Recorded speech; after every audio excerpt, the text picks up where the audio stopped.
راته یادېږي یاره به ما واړوې وطن ته زما یار مې یادان دی. نوم دی عظیم الله. عظیم الله. بس ما د وړوکوالي نه هغه تخلص مې اختیار کړی نو چې بیا ما تخلص په ځان باندې عظیم الله لاهو عظیم لاهو تخلص مو استعمالولو خو چونکې په مو باندې بیا عظیم تخلص هغه چلېدلی و نه چلېدو هغه زبردست په عظیم بیا مشهور شو. سپوږمۍ زما په ابې ورشه د بې وسې مې ورته وایه حالونه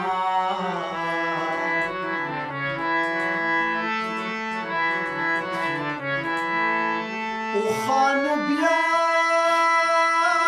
غاړې کږې کړې چې پرې سورېږي او سپینې خولې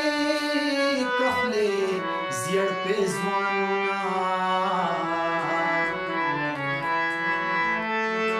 زما په موسیقۍ کې دا خیال نه و چې زه د موسیقۍ کې شهرت مونده کړم. زما پروفیشنل خپل یو فیلډ و لټریچر ادب مونږ زده کړی یونیورسټۍ پوهنتون ډیګرۍ په هغې کې اخیستې وې خو بیا هم د موسیقۍ سره زما د جنون تر حده شوق و. حالانکې زه چې په کوم وطن کې یم هلته دا بندیزونه دا څیزونه ډېر په بده ګڼلی کېږي. دا جوارګر نه وی کمې دا جوارګر نه وی تا به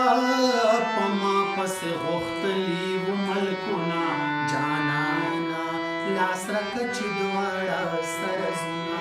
جانانه لاس راکړه چې دواړه سره ځونه. زموږ په بنو کې یو ډېر غټ استاد دی استاد عادل محمد استاد محمد رجان. نو د هغې نه بیا ما ځینې ستورونه یا د ګوتو د ښه انداز زده کړو خو چونکې زه پروفیشنل طور پر په موسیقي کې پاتې شوی نه یم نو د دې وجې نه زما سره هغه شانتې زده کړه شته هم نه چې لکه مطلب ته یوه اکاډمي کې مطلب مستقل داخل شي یا د یوه استاد سره په اوږدو پاتې شي او نه ماته د فیملي طرف نه د هغه اجازه وه چې راپسې نشي قرآن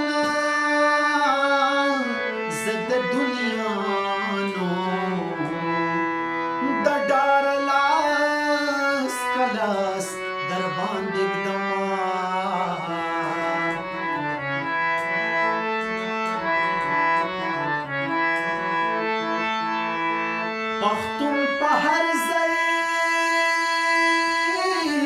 او پېژانده شي ملایې نرې او کمربند خوړلې ضروري نه ده چې هر سړی د په هغه لاره ځي چې په کومه لاره یې پلار تللی وي یا مثال هغه خاندان یې وي. نو زه وایم چې لکه د خبره بیا بل طرف ته د اروپا تر ټولو لویه کامیابي په دې کې ده چې څوک په کوم فیلډ تلل غواړي د بچپن نه نو هغې فیلډ کې موقع ورکولی شي. خو بیا په بدقسمتۍ سره زموږ سره دا بدقسمتي ده چې مطلب هغه د چونکې زموږ خو ټوله معاشره مذهبي ده خو هغه د حد نه زیات دا رنګ په خور شوی دی نو د دې د وجې نه بل مونږ د روایات چې کوم دی مونږ کوم کلچر دی هغې ځینې داسې بد اړخونه شته چې د هغې د وجې نه بیا زمونږ د فن هنر تخلیق ته ډېر تاوان رسېدلی دی. تور طالبانا جوړه یما تور طالبانا جوړه یما جوړ مې مکړې یار په ګل ویشتلې یما نا جوړه یما او تور طالبانا جوړه یما تور طالبانا جوړه